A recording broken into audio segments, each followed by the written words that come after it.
শ্রী স্বামী বিবেকানন্দের চরণে আভূমি লুণ্ঠিত প্রণাম জানিয়ে, উপস্থিত মহারাজগণের শ্রীচরণে ভক্তিপূর্ণ প্রণাম জানিয়ে এবং এখানে উপস্থিত শ্রী শ্রী মায়ের সকল সন্তানগণকে যথাযোগ্য স্থানে প্রণাম, শ্রদ্ধা, ভালোবাসা জানিয়ে আমরা তকিপুর মা শারদা পাঠচক্রের যুব সদস্যবৃন্দ শুরু করছি আমাদের এই বৎসরের গীতি আলেখ্য কথায় গানে ঠাকুর দর্শন।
জাতি ধর্ম নির্বিশেষে যিনি সকল মানুষের পরম বন্ধু, একান্ত আশ্রয়, যিনি একাধারে জ্ঞান ও ভক্তির আধার শ্রী রামচন্দ্র এবং কুরুক্ষেত্রে গীতা মন্ত্রের উদ্গাতা শ্রীকৃষ্ণ, তিনিই মর্তধামে অবতীর্ণ শ্রী শ্রী রামকৃষ্ণ পরমহংসরূপে।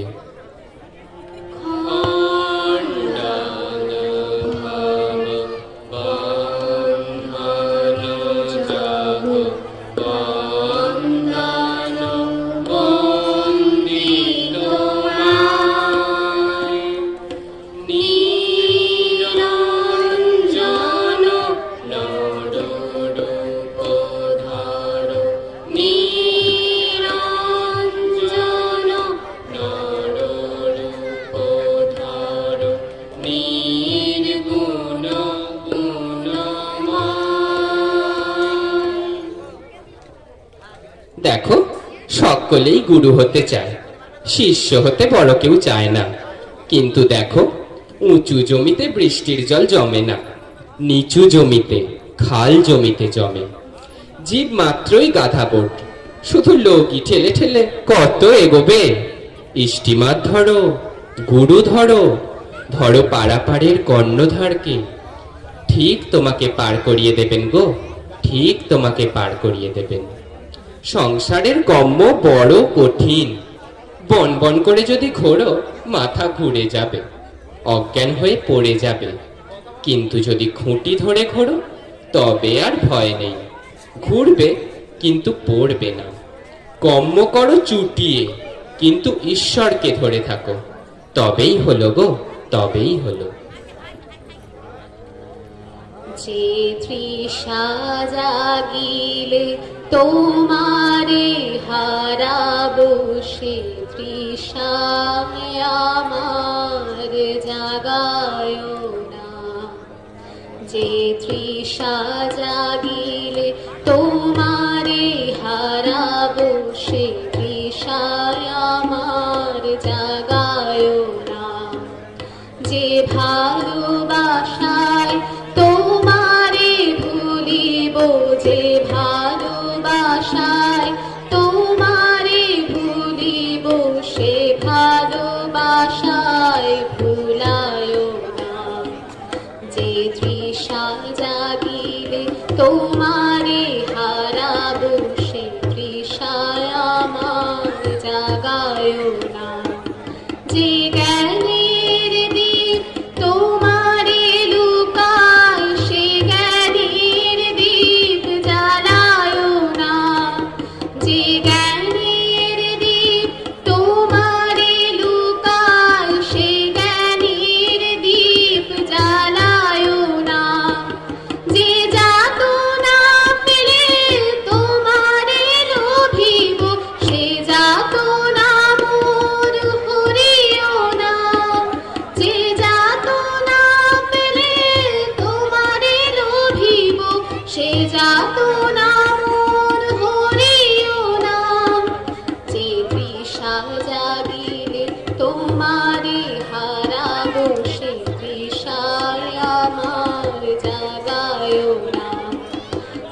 নেশায় আমার তোমা ছাড়া করে সে নেশায় আমার জাগায় না যে সুখ লোভিলে তোমারে ভুলিব যে সুখ লোভিলে তোমারে ভুলিব সে সুখ সাগরে ভাসায় না যে তৃষা জাগিলে তোমারে হারাবো সে তৃষায় আমার জাগায় না যে কথার মাঝে তব কথা নাই সে কথায় আমায় শোনায় না যে কথার মাঝে তব কথা নাই সে কথায় আমায় শোনায় না যে আঁখি ঝরিলে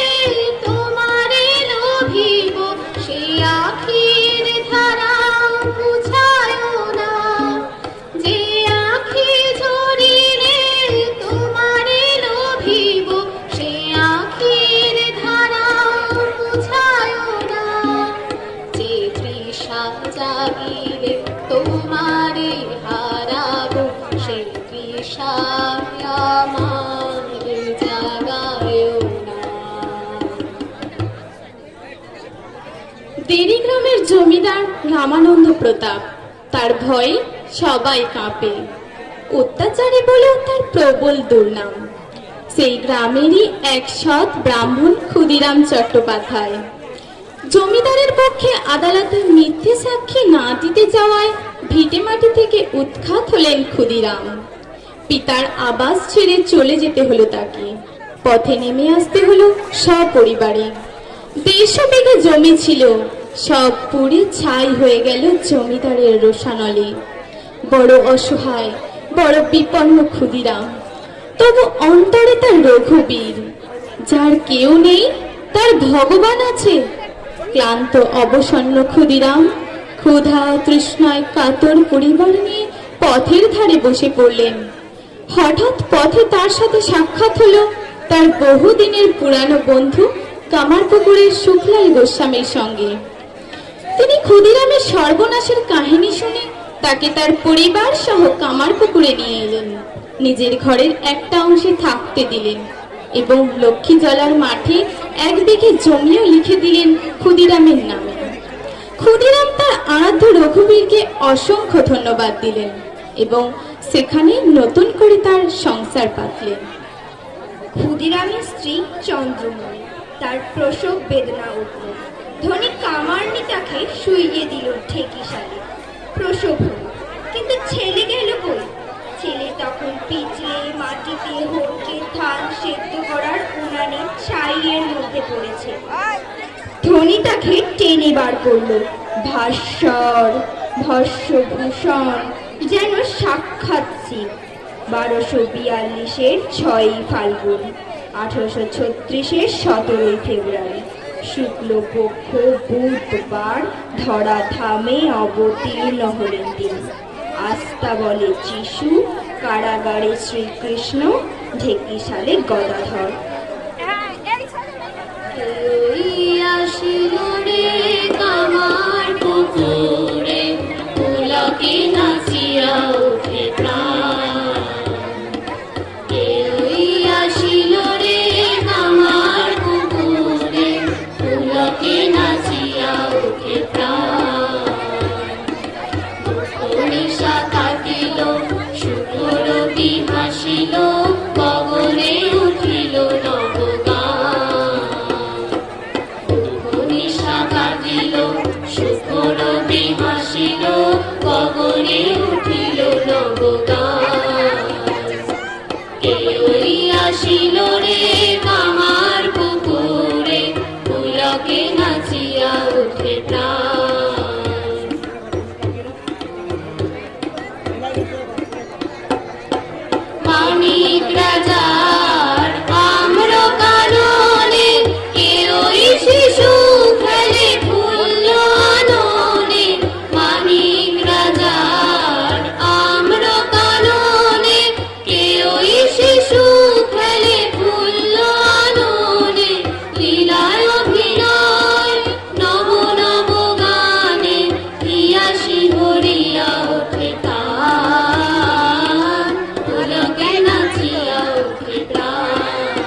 অহর্নিশা কাটিল, সুখ রবি হাসিল, গগনে উঠিল নবগান।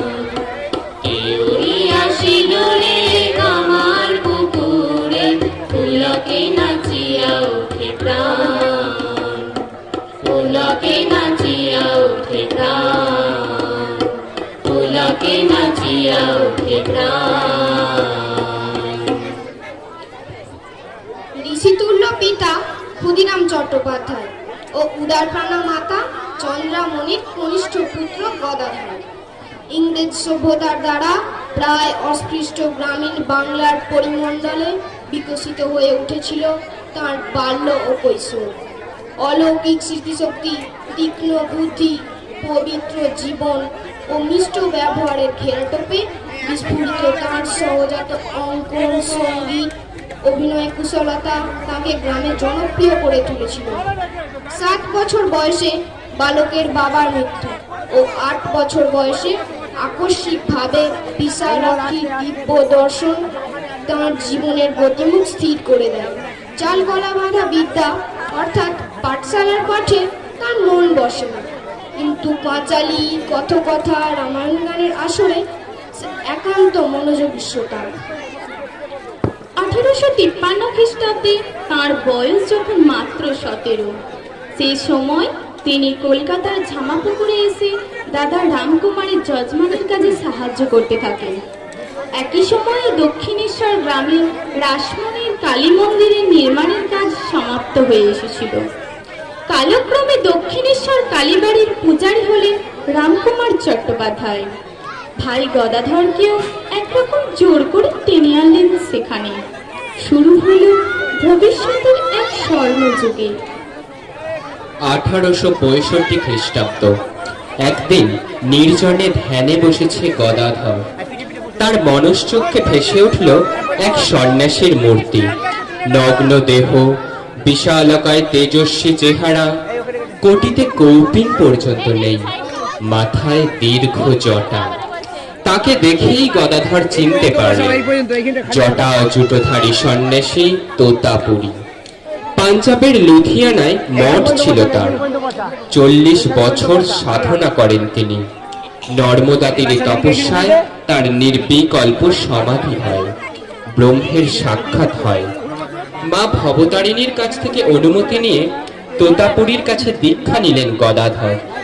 মন্ত্রপাঠে মগ্ন হলেন তোতাপুরী। গদাধরকে নির্দেশ দিলেন ধ্যানে বসার। জীবাত্মার সঙ্গে পরমাত্মার মিলন ঘটাতে আদেশ করলেন। গদাধর গভীর ধ্যানে মগ্ন হলেন। তোতাপুরী বাইরে থেকে ঘর তালা বন্ধ করে দিলেন। এক এক করে 3-3টে দিন কেটে গেল। গদাধর দরজা খোলে না। অবাক হয়ে তোতাপুরী ঘরের ভেতর গিয়ে প্রবল বিস্ময়ে দেখলেন তিনি গদাধরকে যেমন বসিয়ে দিয়ে গিয়েছিলেন, গদাধর তেমনি অটল অচল হয়ে ধ্যানে মগ্ন। খাঁটি সমাধি হয়েছে গদাধরে। যা পেতে তোতাপুরীর 40টা বছর সময় লেগেছে, গদাধর মাত্র 3 দিনে তা পেয়ে গেল। গদাধরের সাধনার আশ্চর্য শক্তিতে তিনি অভিভূত। গদাধরকে তিনি দিলেন নূতন এক নাম, রামকৃষ্ণ। সন্ন্যাসে দীক্ষিত হলেন তিনি, অর্থাৎ শ্রীতে অধিষ্ঠিত হলেন। তাই তিনি হলেন শ্রী রামকৃষ্ণ এবং তার পদবি হল পরমহংস, অর্থাৎ দুধে জলে মিশে থাকলেও যে কিনা জল ফেলে কেবল দুধটুকুই নিতে পারে। এইভাবেই গদাধর থেকে তিনি হয়ে উঠলেন শ্রী রামকৃষ্ণ পরমহংস। হাতে হাতে তালি দিয়ে বলো রামকৃষ্ণ নাম, রামকৃষ্ণ রামকৃষ্ণ এক হরে কৃষ্ণ রাম। হাতে হাতে তালি দিয়ে বলো রামকৃষ্ণ নাম, রামকৃষ্ণ রামকৃষ্ণ এক হরে কৃষ্ণ রাম। রামকৃষ্ণ নাম বলো অবিরাম, অচির তারক ব্রহ্ম রামকৃষ্ণ নাম। রামকৃষ্ণ নাম বলো অবিরাম, অচির তারক ব্রহ্ম রামকৃষ্ণ নাম। হাতে হাতে তালি দিয়ে বলো রাম কৃষ্ণ নাম, রাম কৃষ্ণ একাধারে কৃষ্ণ রাম।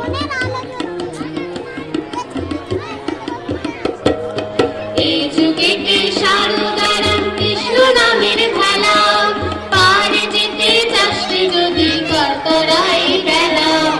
এই যুগে সারদা রাম কৃষ্ণ নামের খেলা, পার যেতে চাষতে যদি করতরাই বেলা। এই যুগে সারদা রাম কৃষ্ণ মধুর নাম, যুগের হাওয়া লাগিয়ে গালে হরি গুণগান করো রাম কৃষ্ণ নাম। এই যুগেতে সারদা রাম কৃষ্ণ মধুর নাম, যুগের হাওয়া লাগিয়ে গালে হরি গুণগান করো রাম কৃষ্ণ নাম।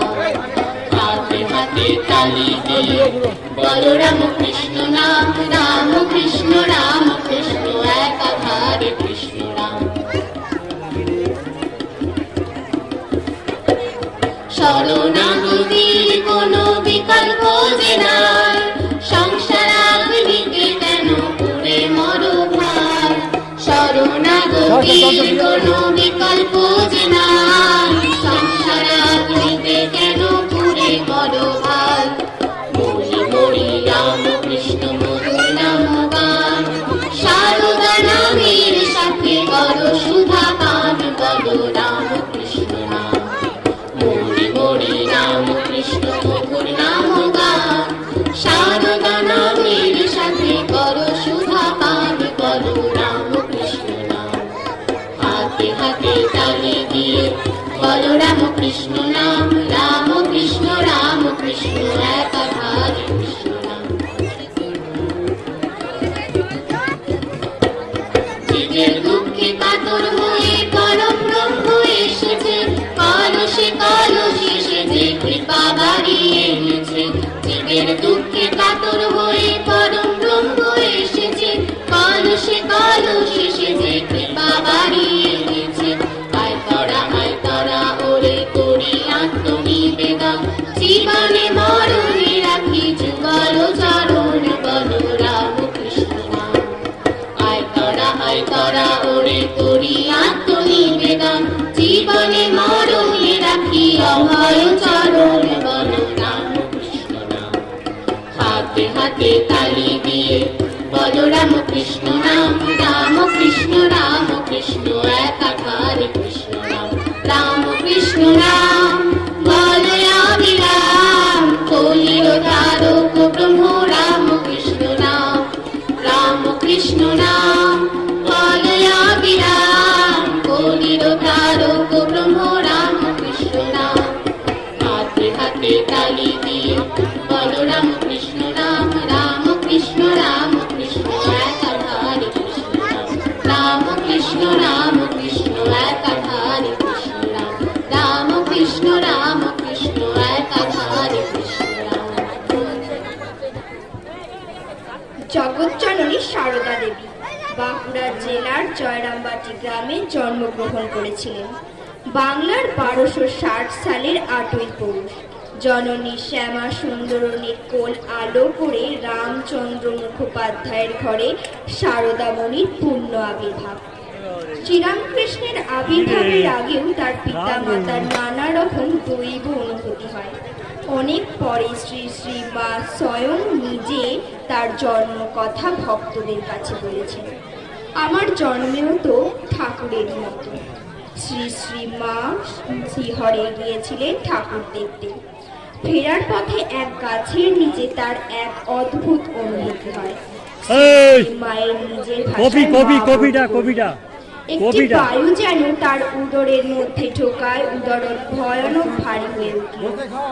তখন মা দেখেন যে লাল চেলি পড়া একটি 5-6 বছরের সুন্দরী মেয়ে গাছ থেকে নেমে এসে তার গলা ধরে বলল, মা আমি তোমার ঘরে এলাম। তখন মা অচৈতন্য হয়ে পড়ল। সকলে গিয়ে তাকে ধরাধরি করে নিল। তা থেকেই আমার জন্ম। বৈকুণ্ঠ হতে লক্ষ্মী এলো পৃথিবীর মাটিতে, জয় রাম বাটিতে, জয় রাম বাটিতে। বৈকুণ্ঠ হতে লক্ষ্মী বিড়ি মাটিতে জয় রাম বাটিতে দেখ না, চোখছে। জয় রাম বাটিতে প্রাণখানি যে ধন্য হলো মায়ের চরণ ধুলিতে প্রাণখানি যে ধন্য হলো মায়ের চরণ ধুলিতে জয় রাম বাটিতে জয় রাম বাটিতে বৈকুণ্ঠ হতে লক্ষ্মী এলো পৃথিবীর এই মাটিতে জয় রাম বাটিতে 1260 পৌষ মায়ের আবির্ভাব মা এলো রে দূর করিতে ত্রিতাপ শোকতাপ গো ত্রিতাপ শোকতাপ 1260 পৌষ মায়ের আবির্ভাব মা এলো রে দূর করিতে ত্রিতাপ শোকতাপ গো ত্রিতাপ শোকতাপ দুঃখের ঘরে জন্ম নিল ভক্ত জন করাতে মা দুঃখের ঘরে জন্ম নিল ভক্ত জন করাতে জয় রাম বাটিতে জয় রাম বাটিতে বৈকুণ্ঠ হতে লক্ষ্মী এলো পৃথিবীর এই মাটিতে জয় রাম বাটিতে পেল জগৎ রাম কৃষ্ণ নাম চরণে শরণে যার মিলে পরম নাম মিলে পরম নাম পেল জগৎ রাম কৃষ্ণ নাম চরণে শরণে যার মিলে পরম নাম মিলে পরম নাম রামচন্দ্র পিতা মায়ের শ্যামা দেবী মাতা আমোদারের তীরে এলো জগতের মাতা গো জগতের মাতা রামচন্দ্র পিতা মায়ের শ্যামা দেবী মাতা আমোদারের তীরে এলো জগতের মাতা গো জগতের মাতা মহামায়া জন্ম নিল ভক্তি প্রেম বিলাতে মা মহামায়া জন্ম নিল ভক্তি প্রেম বিলাতে জয় রাম বাটিতে জয় রাম বাটিতে বৈকুণ্ঠ হতে লক্ষ্মী এলো পৃথিবীর এই মাটিতে জয় রাম বাটিতে জয় রাম বাটিতে প্রাণখানি যে ধন্য হলো মায়ের চরণ ধুলিতে প্রাণখানি যে ধন্য হলো মায়ের চরণ ধুলিতে জয় রাম বাটিতে জয় রাম বাটিতে বৈকুণ্ঠ হতে লক্ষ্মী এলো পৃথিবীর এই মাটিতে জয় রাম বাটিতে জয় রাম বাটিতে 5 বছর বয়সে মায়ের বিবাহ হয়। ঠাকুর দক্ষিণেশ্বরে চলে যাওয়ার পর মা জয়রাম বাটিতেই বেশি থাকতেন। তবে মাঝে মধ্যে তিনি গমার পুকুরে কয়েক মাস যাবৎ থাকতেন। জয়রাম বাটিতে থাকাকালীন এক সময় মা লোকের মুখে শুনতে লাগলেন যে ঠাকুর পাগল হইয়া গিয়াছেন। এই বিষয়ের সত্যতা নির্ণয়ের জন্য তিনি দক্ষিণেশ্বরে গিয়ে উপস্থিত হন। ঠাকুরমাকে সাদরে গ্রহণ করেন এবং নিজ জননীর সঙ্গে নহবতে তাহার থাকিবার ব্যবস্থা করেন। দক্ষিণেশ্বরে মাস দেড়েক থাকবার পরে ঠাকুর মা শারদাকে দেবী জ্ঞানী ষোড়শী পূজা করেন। শ্রী রামকৃষ্ণ ঘোষণা করলেন শ্রী শ্রী মা তাঁর গর্ভধারিণী এবং দক্ষিণেশ্বর মন্দিরের অধিষ্ঠাত্রী দেবী তার কাছে একই সত্তা। তাই তিনি শ্রী শ্রী মাকে ষোড়শী রূপে পূজা করলেন। কিন্তু এই পূজা করবার আগে তিনি নিজেকে নিয়ত পরীক্ষা করে নিশ্চিত হলেন যে একসাথে বাস করার পরও তার শ্রী শ্রী মায়ের প্রতি দেহবোধের উদয় তো হয়ই নাই, পরন্তু তিনি শ্রী শ্রী মাকে কখনো জগদম্বার অংশরূপে, কখনো সচ্চিদানন্দ রূপাত্মা বা ব্রহ্মভাবে দেখেছেন। এই ভাবেই তিনি অনুভব করলেন তার সাধনা সম্পন্ন হয়েছে এবং স্থির করলেন শ্রী শ্রী মাকে ষোড়শী রূপে পূজার মধ্য দিয়ে জগদম্বার পূজা করবেন। সন 1280 জ্যৈষ্ঠ মাসের অমাবস্যা, ফলহারিণী কালিকা পূজার পূর্ণ দিবস। রাত্রি প্রায় 9টায় শ্রী শ্রী মাকে ঠাকুর তার ঘরে নিয়ে গেলেন। পূজার সমস্ত জোগাড় প্রস্তুত। মাকে ঠাকুর পশ্চিম মুখ করে বসালেন এবং ঠাকুর নিজে পূর্ব মুখে বসলেন। দরজা সব বন্ধ। পূজা শুরু হলো। পূজার প্রথমে ঠাকুর শ্রী মায়ের পায়ে আলতা পরিয়ে দিলেন, সিঁদুর দিলেন, কাপড় পরিয়ে দিলেন, পান মিষ্টি খাওয়ালেন। ঠাকুর মায়ের পায়ে ফুল বেলপাতা অর্পণ করলেন, মাকে পায়ে হাত দিয়ে প্রণাম করলেন। মা তখন যেন বাহ্য দশা হারিয়েছে। এভাবেই ষোড়শী পূজা সম্পন্ন হল।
স্বামী বিবেকানন্দ এই নাম তো আমাদের সকলেরই চেনা। ভারতের নবজাগরণের ইতিহাসে স্বামী বিবেকানন্দ এমনই এক যুগপুরুষ, যিনি মাত্র ৩৯ বছরের জীবনকালে যে কর্মপ্রবাহ সৃষ্টি করেছেন তা ভারতের আধ্যাত্মিক ও সামাজিক জীবনে এক নতুন ধারণার সূত্রপাত ঘটায়। প্রতিটি মানুষের মধ্যে তিনি প্রত্যক্ষ করেছেন অনন্ত সম্ভাবনা। সমস্ত কুসংস্কারের ঊর্ধ্বে এক মঙ্গলময় পরম সত্যকে সর্বসমক্ষে দেখিয়েছেন বারবার। বেদান্তর আলোয় আলোকিত সেই মানুষের মধ্যে এক সুপ্ত চেতনার উত্তরণ ঘটাতে চেয়েছেন স্বামী বিবেকানন্দ। তার চলার পথে বাধা এসেছে বারবার, কিন্তু সেই সত্যের প্রতি স্বামীজির অটুট প্রত্যয় সমস্ত অন্তরায়কে প্রতিহত করে বিশ্বের দরবারে তাকে জয়যুক্ত করেছে। সার্থক হয়েছে তার অস্তিত্বের প্রকাশ। স্বামীজি জন্মেছিলেন পরাধীন ভারতবর্ষে। নানা সংস্কারে আচ্ছন্ন এই দেশের বলিষ্ঠ মেরুদণ্ড নির্মাণের দেশের যুব সমাজের প্রতি তার আকণ্ঠ আহ্বান সেদিন যেন এক নূতন সময়ের সূচনালগ্ন ঘোষণা করেছিল। স্বামীজির বাণী সেদিন অগ্নিমন্ত্রের মতো উদ্বুদ্ধ করেছিল দেশের তরুণ সমাজকে।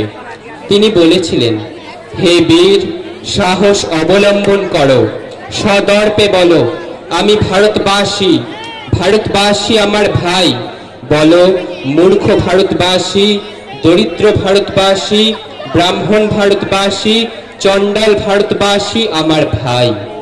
তুমিও কটিমাত্র বস্ত্রাবৃত হইয়া সদর্পে ডাকিয়া বলো, ভারতবাসী আমার ভাই, ভারতবাসী আমার প্রাণ, ভারতের দেবদেবী আমার ঈশ্বর, ভারতের সমাজ আমার শিশুসজ্জা, আমার যৌবনের উপবন, আমার বার্ধক্যের বারাণসী। শ্রীরামকৃষ্ণ পরমহংসদেবের যত্র জীব তত্র শিবের তত্ত্বকে কর্মে রূপান্তরিত করেছিলেন স্বামী বিবেকানন্দ।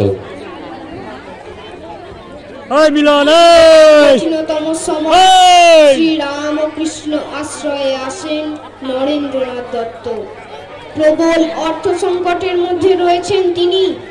ঠাকুরের নির্দেশে দক্ষিণেশ্বরে মারতি মূর্তির সামনে দাঁড়িয়ে নিজের ব্যক্তিগত অনটনের কথা, প্রতিকারের কথা সেদিন তিনি উচ্চারণ করতে পারলেন না। বিশ্ব জননীর কাছে তার শুধু এই প্রার্থনা, মা আমাকে জ্ঞান দাও, বিবেক দাও, বৈরাগ্য দাও। নিজেকে নিঃশেষিত করে তার সকল ঐশ্বর্য দিয়ে ভাবিকালের বটবৃক্ষকে সার প্রদান করেছিলেন শ্রীরামকৃষ্ণ পরমহংসদেব। ঠাকুর তার নরেনকে নিজের হাতে গড়েছিলেন। তিনি জানতেন তার প্রবর্তিত পথে এক যুগ পুরুষ হিসেবে বিশ্ব বিজয় করবে স্বামী বিবেকানন্দ।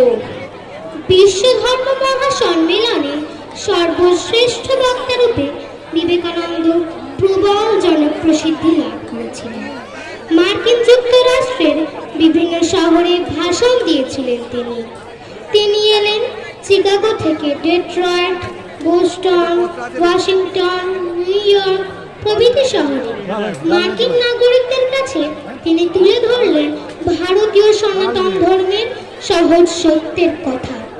ভোগবাদী মার্কিন সমাজ এই প্রাচ্য দেশীয় সন্ন্যাসীর কাছ থেকে জীবনের পথে এগিয়ে চলার অভয় মন্ত্রকে যেন শুনতে পেলেন, খুঁজে পেলেন সঠিক পথে এগিয়ে চলার প্রকৃত দিশা। সেই সাথে পেলেন এক নিবিড় আশ্রয়। স্বামীজি আমেরিকা, ইউরোপ হয়ে ফিরে এলেন ভারতবর্ষে। প্রাচ্য ও পাশ্চাত্যের মেলবন্ধনের মধ্য দিয়ে এক নতুন আদর্শ তৈরি করতে সচেষ্ট হয়েছিলেন তিনি। মাদ্রাজের একাধিক সভায় প্রাচীন ভারতের হিত গৌরব পুনরুদ্ধারের উপর জোর দিয়েছিলেন স্বামীজি। তিনি বলেছিলেন, রামচন্দ্র, শিব ও কৃষ্ণের দেশকে আবার জাগ্রত করতে হবে। তার আহ্বান উত্তিষ্ঠত, জাগ্রত, প্রাপ্য বরা নিবোধিত। এই কাজে অগ্রণী ভূমিকা নিতে পারে দেশের যুবসত্তা। সারা পৃথিবীর কাছে প্রচার করতে হবে ভারতের চিরন্তন অহিংসার বাণী। মাদ্রাজ থেকে কলকাতা পৌঁছে স্বামীজি প্রতিষ্ঠান নির্মাণের কাজে ব্রতী হলেন। 1897 এর 28 ফেব্রুয়ারি 5000 শ্রোতার পক্ষ থেকে তাকে অভিনন্দিত করা হয়। বিবেকানন্দ চেয়েছিলেন আধ্যাত্মিকতার সাথে সমাজবাদের মিলন ঘটিয়ে মানবতাবাদের চিরায়ত জয়যাত্রাকে সূচিত করতে।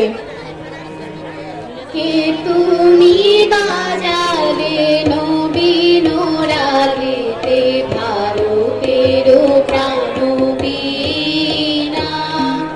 কে তুমি বাজালে নবীন রাগেতে ভারতের প্রাণবীণা।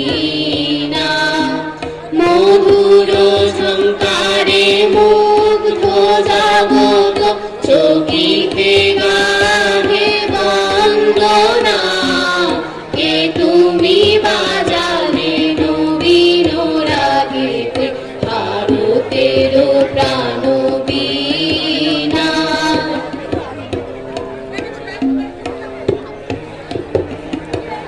ললিত ছন্দে গভীর মন্দ্রে বসিল সে নাম রান্ধে রান্ধে। ললিত ছন্দে গভীর মন্দ্রে বসিল সে নাম রান্ধে রান্ধে। জাগিল সুপ্রলুপ্ত গৌরব ভারত বর্ষ বীণা। কে তুমি বাজালে নবীন রাগেতে ভারতের প্রাণবীণা।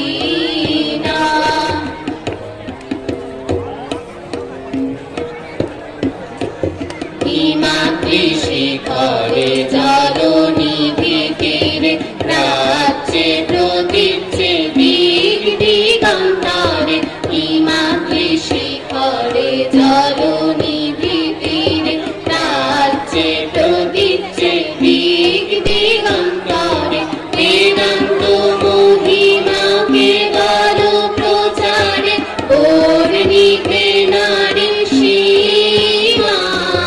কে তুমি বাজালে নবীন রাগেতে ভারতের প্রাণবীণা।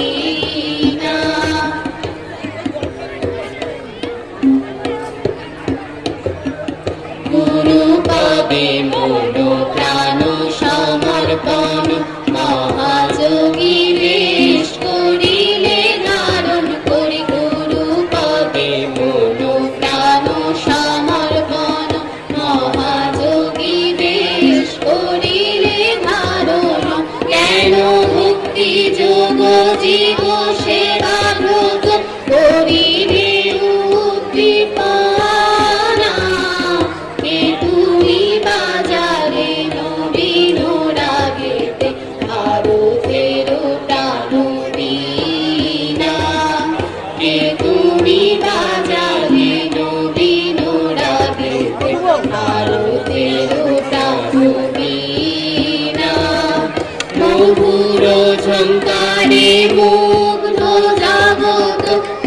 করিতে গাহে বন্দনা, কে তুমি বাজালে নবীন রাগেতে, ভারতের প্রাণবীণা।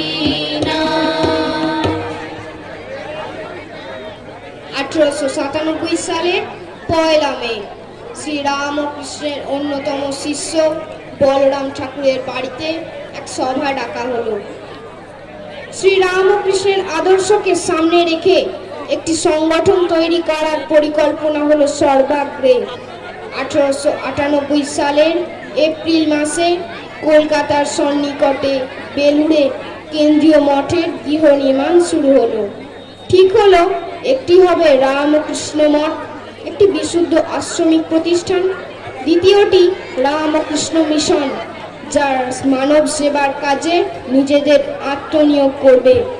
বিবেকানন্দের জীবনে তৈরি হলো আর এক নতুন অধ্যায়, যা সমর্পণের মধ্য দিয়ে আনে এক পরম পূর্ণতা। তরুণ সন্ন্যাসীরা বিবেকানন্দের আদর্শে অনুপ্রাণিত হলেন। তাই তো তার নেতৃত্বে শুরু হলো মানব সেবার মহাযজ্ঞ। সংঘের তরফ থেকে তরুণ এবং প্রবীণ সন্ন্যাসীরা কাজ করতে করতে শত ক্লান্ত হলেও সেবা কর্ম থেকে এক মুহূর্তের জন্য তারা বিরত হতেন না। প্রথম দিকে তাদের নানা রকম সামাজিক প্রতিবন্ধকতার সামনে দাঁড়াতে হতো। তাদের উদ্দেশ্য নিয়ে অনেকেই মনে মনে সন্দেহের প্রকাশ ঘটায়, কিন্তু বিবেকানন্দের সম্মোহনী শক্তি ও নেতৃত্বদানের ক্ষমতা বিরুদ্ধবাদীদের বিরোধিতাকে অতিক্রম করে এগিয়ে নিয়ে চলে রামকৃষ্ণ মঠ ও মিশনের বিজয় রথ। পীড়িত, দরিদ্র, আর্ত মানুষের কল্যাণের জন্য স্বামীজির এই মহাব্রত সমাজের বুকে নিয়ে এলো এক অনন্য মাত্রা। স্বামীজির মতো মানুষেরা এই পৃথিবীতে সচরাচর আসেন না। তাঁরা যখন জন্মগ্রহণ করেন, যুগ পুরুষ রূপে ও ত্রাতা রূপে তাদের প্রকাশ ঘটে। তাদের দেখানো পথে সমাজ সংসার খুঁজে পায় বেঁচে থাকার প্রকৃষ্ট পথকে, যে পথে এগিয়ে যেতে যেতে আমরা খুঁজে পাব আমাদের অস্তিত্বের সার্থকতা। এই শক্তির মহাপ্রকাশ জগৎজীবের অশেষ কল্যাণ সাধনের জন্য। আমরা তাই ধন্য, যে মাটিতে আমাদের জন্মগ্রহণ, আমাদের সঞ্চরণ, সেই মাটি স্বামীজির পদধূলি ধন্য। সেই মাটিতেই কৃপা করে জন্মগ্রহণ করেছিলেন বীরেশ্বর বিবেকানন্দ। জ্ঞানের গরিমা গৌরব গান, ভারত মর্মবাণী, পাশ্চাত্য শেথা বেদান্ত গাথা, শুনি বিস্ময় মানি। স্নিগ্ধ ভাবের শক্তি মাধুরী, মুগ্ধ নূতন ছন্দ, মোদের বিবেকানন্দ তুমি গো, বিশ্ব বিবেকানন্দ। মোদের বিবেকানন্দ তুমি গো, বিশ্ব বিবেকানন্দ। মোদের বিবেকানন্দ তুমি গো, বিশ্ব বিবেকানন্দ। এসেছো জ্যোতির্ময়, তোমারই হোক জয়। ভেঙেছো দুয়ার, এসেছো জ্যোতির্ময়, তোমারই হোক জয়। তিনি রবিদার উদার ভুদার, তোমারই হোক জয়। ভেঙেছো দুয়ার, এসেছো জ্যোতির্ময়, তোমারই হোক জয়।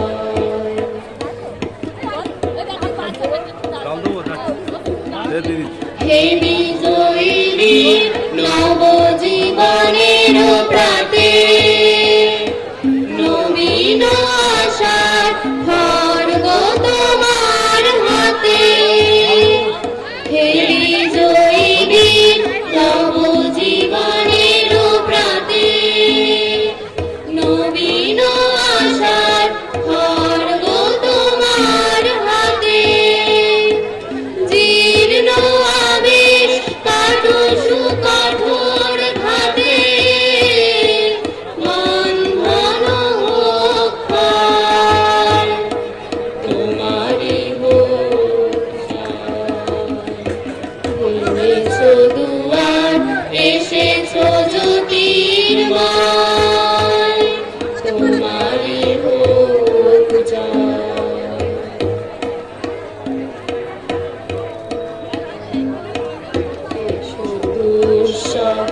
এসো এসো নির্দয়,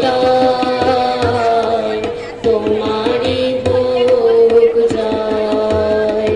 এসো নির্মল, এসো এসো নির্ভয়, তোমারই হোক জয়। এসো দুঃসহ, এসো এসো নির্দয়, তোমারই হোক জয়। এসো নির্মল, এসো এসো নির্ভয়, তোমারই হোক জয়। প্রভাত সূর্য এসেছো রুদ্র সাজে, দুঃখের পথে তোমারই দুর্য বাজে। প্রভাত সূর্য এসেছো রুদ্র সাজে, দুঃখের পথে তোমারই দুর্য বাজে।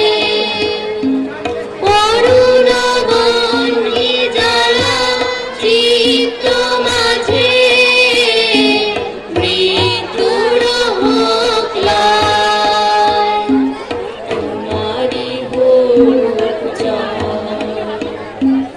এনেছো দুয়ার, এসেছো জ্যোতির্ময়, তোমারই হোক জয়। তিমির বিদার উদার ফুলার, তোমারই হোক জয়। এনেছো দুয়ার, এসেছো জ্যোতির্ময়, তোমারই হোক জয়। ॐ पूर्णमदः पूर्णमिदं पूर्णात् पूर्णमुदच्यते पूर्णस्य पूर्णमादाय पूर्णमेवावशिष्यते। ॐ पूर्णमदः पूर्णमिदं पूर्णात् पूर्णमुदच्यते पूर्णस्य पूर्णमादाय पूर्णमेवावशिष्यते। ॐ पूर्णमदः पूर्णमिदं पूर्णात् पूर्णमुदच्यते पूर्णस्य पूर्णमादाय पूर्णमेवावशिष्यते। ॐ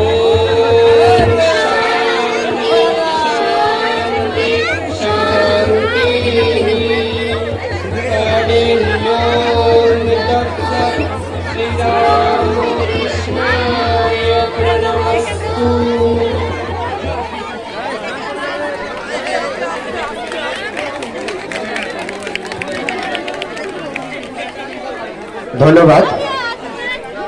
যে গীতি আলেখ্য টিম আমাদের তহিদুর মা সারদা পাঠক